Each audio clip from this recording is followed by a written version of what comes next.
আসসালামু আলাইকুম ভিউয়ার্স, আপনাদের সঙ্গে আছি আমি মোহাম্মদ আলিফ হোসেন। তো আপনাদের সঙ্গে আজকে কথা বলবো এলএসডি অর্থাৎ লাম্পি স্কিন রোগ নিয়ে। তো না টেনে পুরো ভিডিওটি দেখার চেষ্টা করবেন।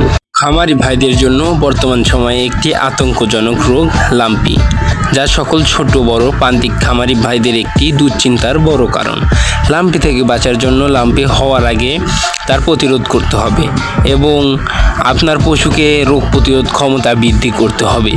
তবে এখানে একটি প্রশ্ন থেকে যায়, তাহলে কিভাবে বা কি দিয়ে রোগ প্রতিরোধ করব?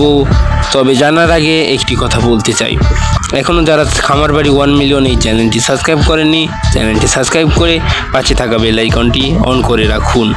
তো লাম্পি থেকে রোগ প্রতিরোধ করার জন্য এই ওষুধটি এন্ডোকোলাটালাইনের এই ওষুধ, এটি আপনারা ব্যবহার করতে পারেন।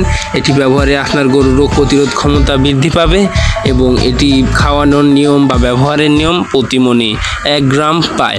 তবে পশু চিকিৎসকের পরামর্শ অনুযায়ী ব্যবহার করা অতি উত্তম। তো এই মুহূর্তে বিদায় নিচ্ছি, আমি মোহাম্মদ আলিফ হোসেন, খামার বাড়ি 1 মিলিয়ন।